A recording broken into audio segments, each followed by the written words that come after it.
Welcome to International Women's Day. I'm delighted to have you join as a subject matter expert on gender intelligence in medicine. What we wanted to talk about here is something that is rarely talked about.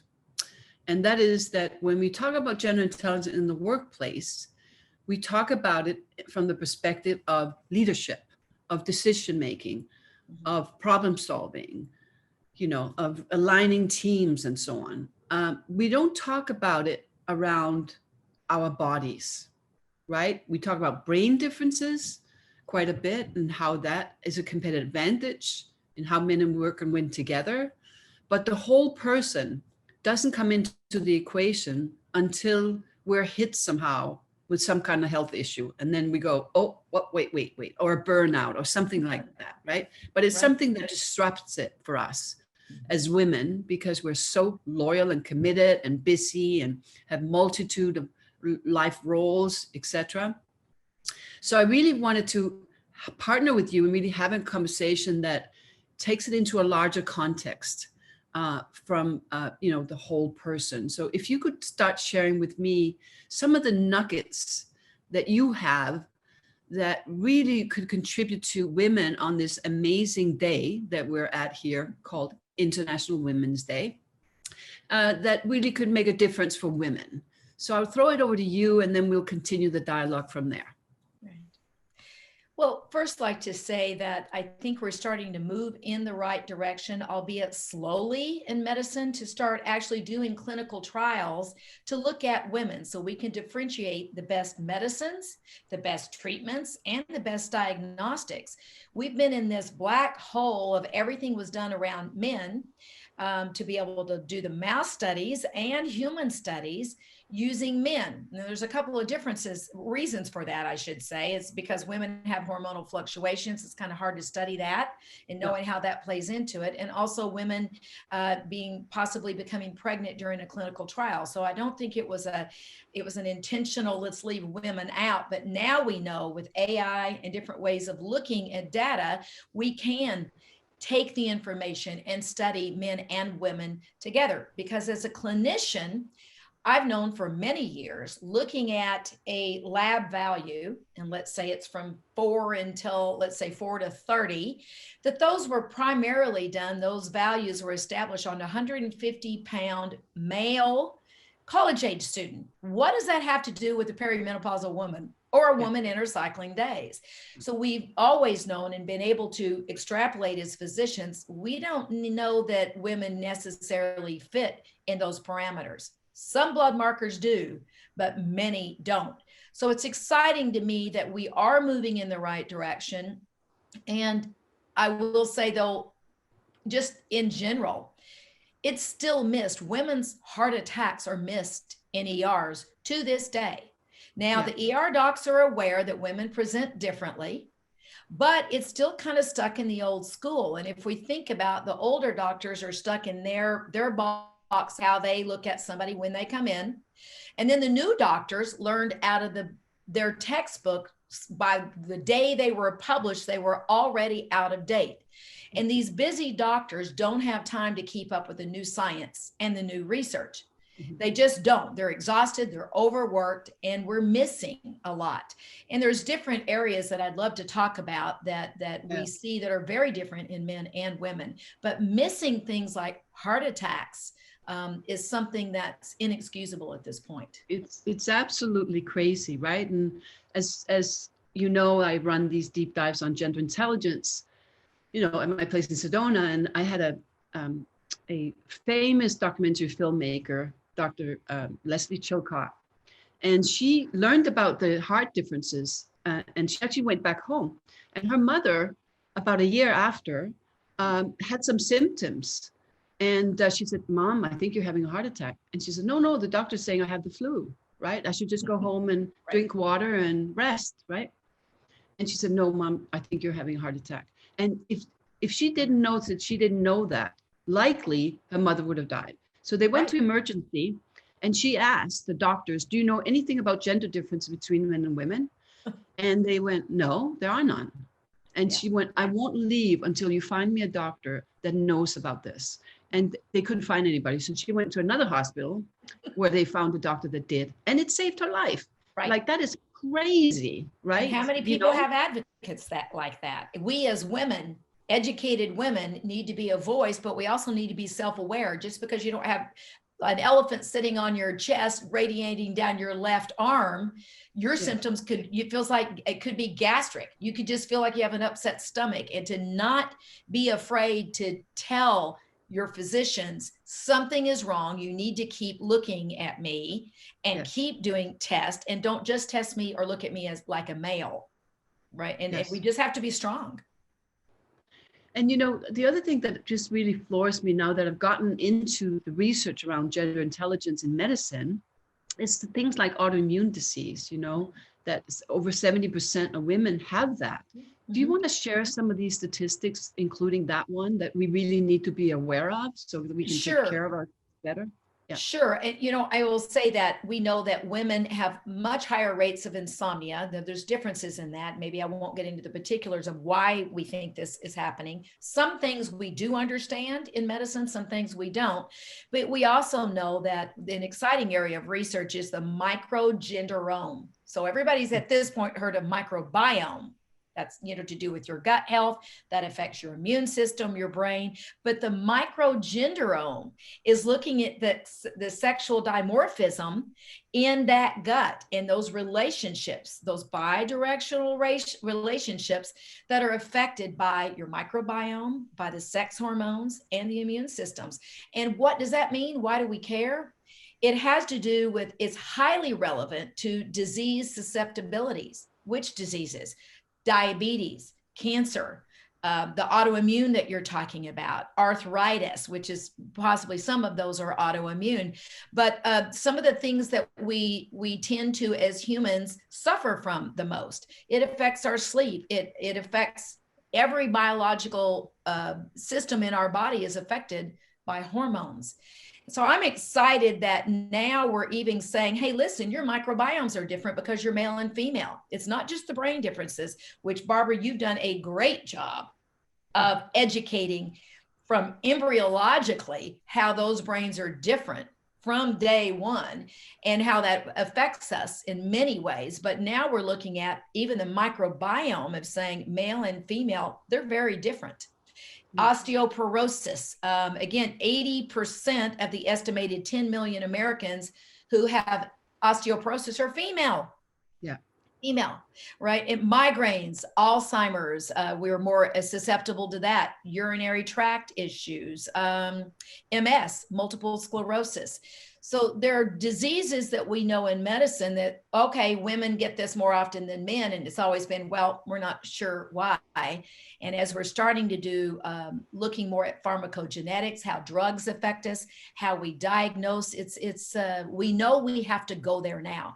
And fortunately, we've got more women in medicine that are vocalizing this, more researchers that are women that are saying, we can't continue just to look at males when we study diseases. We are very different. Yes. And it's so important because in this world of diversity and inclusion, there's a new form of denial that's happening out there, where we're saying, well, what about LGBTQ? What about this and binary, etc. And I find that I call it the enlightened denial that's actually happening out there. And it's happening in younger generations today. Yeah. So it's super important for us to really be much more open to this science, you know what I mean? And not shut it down, because of, some other very important topics, right? But to be inclusive and really think about it, because you don't know, and I don't know how many women and girls out there are either ill or dying because we don't know the differences in medicine. We don't know the gender differences of men and women and boys and girls in health. Right. I think we've got the same groups are promoting and supporting, rightly so, diversity and inclusion. They're all actually, if you look at them a certain way, they could be an oxymoron. We should embrace the differences that we can see. And Barbara, you're the one that brought to light in your book about 20%, up to 20% of people's brains may be gender opposite, right? So a female may think more like a man, and so forth, that those brains are structurally set that way. That's diversity. That's fine. But we've got to look at these big pools of what are most people looking like.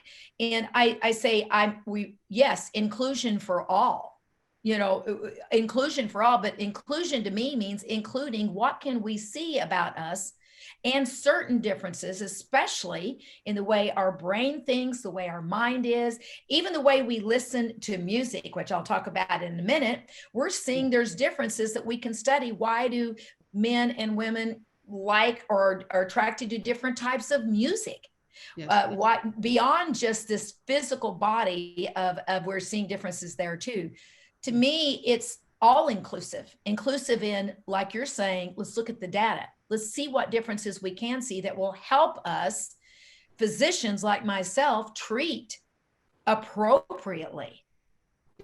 I would love to hear more about the whole auditory system, gender differences between men and women. But let me tell you a little bit of a story that resonates so much for men, especially men who are fathers of daughters.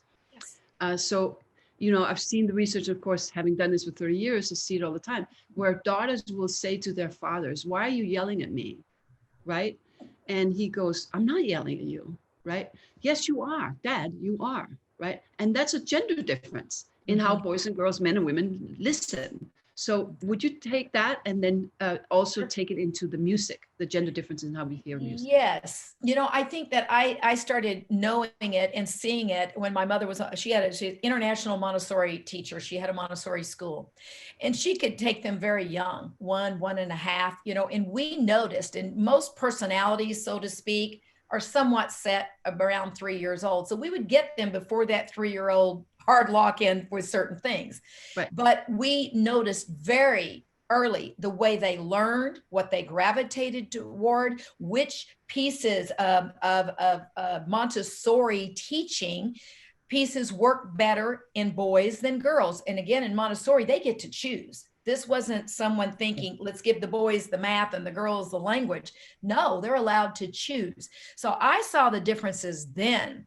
And then when I taught Suzuki music, it's violin and piano, classical violin and piano. And I started those kids, if they were ready, at 2.5, but 3 was kind of the golden age to start them, and how they worked with their parents, which is intimately involved when we teach Suzuki music, and how the boys and the girls, those different genders, learned, and how they listened to the music, how they played the music, and how they interacted with their parents. I ended up being more of a counselor to parents and children than just teaching music. And I had a very large music studio. So it was a very eye-opening. I knew that I had to teach differently, boys and girls. And now as a physician for 20 years, I know that I have to approach medicine differently. If I have a man sitting in front of me, a male patient, I'm going to talk about one body system at a time. I'm going to explain it. I'm going to answer his questions in a linear way so that he understands it. Then I'll move on to the next thing. If I have a female, and again, these are generalities, but if in general, when I have a female sitting in front of me, she immediately wants to know and understands. Let's talk about the thyroid and the sex hormones, the progesterone, estrogen, testosterone. Let's talk about the adrenals all at once because they're connected. Yes, absolutely. Yeah. And she can keep track that way and likes to learn that way in medicine about her body and her physical body and emotional and mental. But men don't think that way. They've got to think linear, one thing at a time. And so I have to treat my patients very differently in the way I communicate with them. Yes. Imagine if we could train doctors to do what you do. Do you know? Yeah. And psychiatrists, therapists. I mean, we can go on and on about this, to really build that gender intelligence in everything that we do, from teaching, right, to everything. Tell me a little bit about music and also meditation differences, because we know that women experience stress much greater, twice as much as men in the workplace and 4 times more at home. So tell me a little bit about that, because meditation is going to be super important for us to de-stress, right? That's true. And, you know, you've already done a great job in the corporate world and all the worlds that you've been out there teaching gender intelligence for a while, of how we really do process stress differently. And stress affects the immune system. It affects our sleep. It affects all the major things that we need to do. It also affects that microbiome, that brain-gut connection that we're talking about. Women tend to be they have more irritable bowel syndrome. They're either constipated or have diarrhea. Men really don't have the same problems in GI that women do. And it's not just hormonally mediated. It's about that stress response and how we handle that. Those are important things when we talk about health. But things like meditation, I don't know that we have enough studies at the point to know that what type of meditation might be better for men or women, but we do know the brain wave differences. And we know that different, if I can extrapolate different types of meditation, if there's an active one where you breathe, you hold it in, you move it up, they're kind of active meditations. Those are good for busy mind people. It works for both male and female. But if we take that kind of meditation and compare it to a meditation where someone says, just quiet your mind and turn it all off, I think that in the long run, we will start seeing that men and women do work with meditation differently, that their brains are different. We just don't have enough yet. Interesting in music is that we know that men really like beat. They like rhythm better. They associate better with that. There were some new ones that I was just looking up the other day, and I thought it was interesting, whether they were a musician or a non-musician, how men and women process or gender differences between melodies and words are very different. You've been teaching that. We know the verbal communication with the lyrics and the music are processed differently, and the type of music. Women have a stronger, they like pop music. Men like more rock and roll. These are just generalities, but they've done quite a bit of studies on it, and that gender is a very strong predictor of the taste of musical styles than just gender related traits. And I think it's interesting that we start realizing that from music to our nutrition. And by the way, there's energy distributions, how we take in nutrition and how we utilize that. That's different in men and women. To our taste in music, we need to, and I'm 100% on board with you, Barbara, is that why don't we take this knowledge and use it for the betterment of men and women? It's not to drive us apart.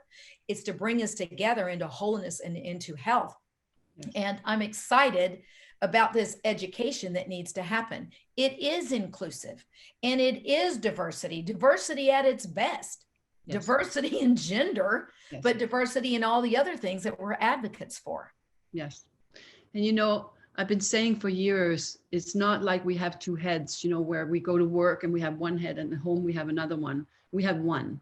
So with that, and that's why I partnered with you, is really how can we bring this intelligence around health, mental health, physical health into the workplace, right? Because CEOs are super concerned about the health of their employees, right?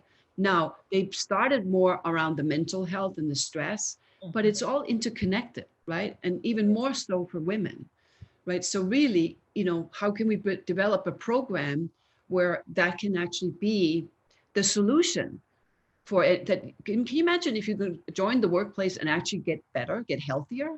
Yes.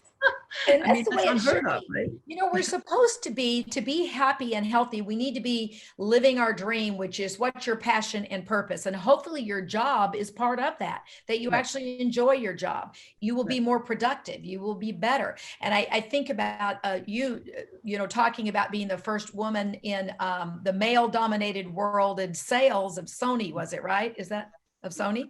Yeah. So you were, adapting and trying to adapt into that male dominated world, which puts stress. I don't know how, you quite did it, and maybe you geared, your brain was more linear to be able to adapt in there faster than some other female gender might have done. On my end, I was always a tomboy, always, I think that I've got quite a few of those male gender traits in me from just the way that I process information and so forth, even though I can do the rabbit trail and do multitasking, is that I identified more with just the, I would say more of the personality of male, of strong, of direct, of saying it like it is, not being as soft necessarily in my responses to things. But, I had to, in college, I didn't realize, but someone had signed me up for a pageant in the Miss America system. Now, I had never watched Miss America, didn't identify with it. It just didn't. I mean, it's all great. But I ended up winning the whole darn thing as Miss Louisiana and going to the Miss America pageant. Now, that was a foreign concept going into that, somewhat from a tomboy attitude, right? But it was very enlightening, and it just let me know that we're all so unique and so different.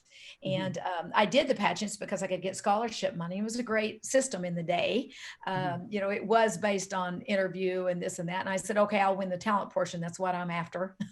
and I liked the interview, but it threw me into that side of it, whereas you got thrown into that male dominated side of it. And I think it's interesting because we're both strong, powerful, intelligent women, and we adapted, but it wasn't necessarily our, maybe our best place to be for our best work, for us being our best selves. I learned a lot, but I think my biggest message is that I really respect and always have intellect and knowledge. I'm still a knowledge encyclopedia of a constant wanting to know that, but that does not translate into wisdom, Barbara. Right. And so knowledge and intellect are one thing. They're respectable. We've done that in medicine. We've gone to medical school. We've got a lot of knowledge. We continue to have a lot of knowledge, but maybe we're not so wise with it. And that's where gender intelligence can come in. Let's be wise with the information we have and develop it, and not be afraid to see differences, acknowledge differences, and develop diagnostics, drugs, treatments, the types of meditation that will serve our patients better. Yes, it's absolutely right. And, there's the common assumption that women leave the workforce because of work-life balance. Yeah. And we actually see that that's an absolute myth. Right. I mean, it doesn't mean that women aren't challenged by work-life balance, but it just doesn't happen. Right. We did a piece of work with Deloitte years ago where they had a huge turnover of women. They're recruiting 55 to 62% women accountants, but they were losing them within 3 to 5 years. So they had a 27% turnover versus 10% men, costing $240 million a year in turnover, right? Expensive endeavor. Anyway, the assumption was that women left because of work-life balance, and it wasn't the case. They didn't feel valued. Right. And that's the key.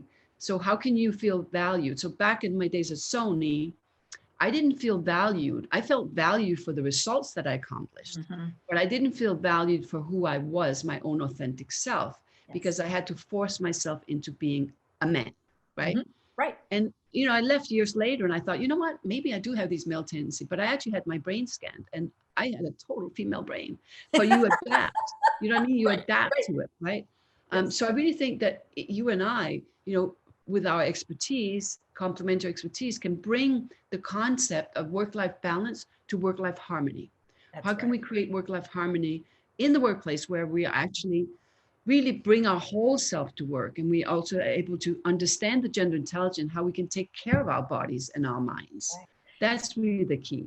That's true. And to be more productive, if we want to talk about the bottom line and being more productive, we have to be more healthy in our mind, our emotion, and our body. That's when we are more productive.